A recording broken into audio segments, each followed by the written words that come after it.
This is a special request and dedication from Sidetracks Board Game Club to the ladies at the Grove City College Career Services Department.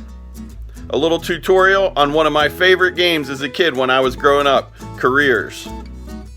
Okay, this is a very simple game. If you're familiar with Monopoly or Payday or any games from, say, the late 70s or early 80s, this is a simple roll and move game. You're going to roll the dice and you're going to move that many spaces on the board. And you're going to do what it says on the board. One of my favorite things about the game Careers is that it introduced what in gamer terms we would call variable win conditions. What you're going to do at the beginning of the game is you're going to decide what success means to you and what it's going to take to win the game. You're going to fill out this form, and in the regular game it said to add it up to 60 points, but we always found that the game was a little bit too short, so we customized it and we add ours up to 100 points. But what you're going to do is you're going to add up stars, dollars, and hearts, which represent fame, money, and happiness. And that balance has to add up to 100. So it could be 30, 20, and 50. It could be 30, 30, and 40. Whatever you want success to mean to you, but that's going to be your goal and what you need to do to achieve victory in the game. And I think that's a really cool aspect of the game because there's a subtle message there that you're the one who defines your own success. And when you hit those numbers and you match that 100 mark, that's when you end the game and a winner is determined. The other thing that's really cool about this game is that your career decisions should be based on what your priorities are. So if you want lots of money, you may decide to go on the big business path and try to increase your salary a lot and not worry so much about fame and happiness. If you want to be famous, then you'd want to go into politics because that's where you're going to earn the most stars.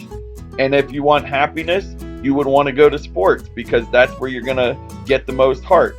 So your career decisions are based on how you define success before the game ever even starts.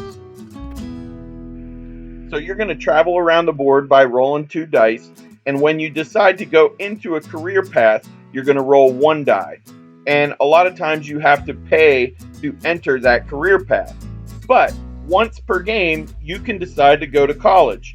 And when you go to college, you get a degree, which will then allow you to enter that particular career path for free the rest of the game. So if you get a degree in business, you can go through the business career path as many times as you want for free. One thing I should also mention, at the beginning of the game, everybody starts with a salary of $1,000.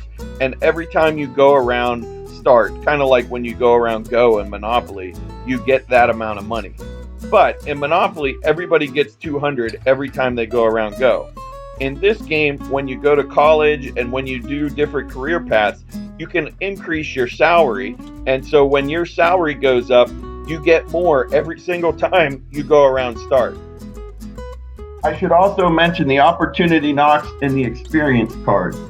Opportunity Knocks cards gives you a chance to jump around the board and go to different places. So when you get an Opportunity Knocks card, as you can see here, if I could twist it in the right direction, opportunity to enter big business. So instead of rolling and trying to get on big business, you could just jump to that part of the board and enter that career path when the opportunity presents itself. Also, as you go through these career paths and you exit a career path, so you've gone through, you've gained experience, you'll get one of these experience cards. And what that'll let you do is instead of rolling the dice, you can move a designated number of spaces on your turn. So you sort of control your own destiny the more experience you get. So it's just a really fun, simple little game, but I think it's really cool because there are a lot of opportunities to teach some really neat lessons as you're playing. So I hope you all have a good time playing, and Merry Christmas.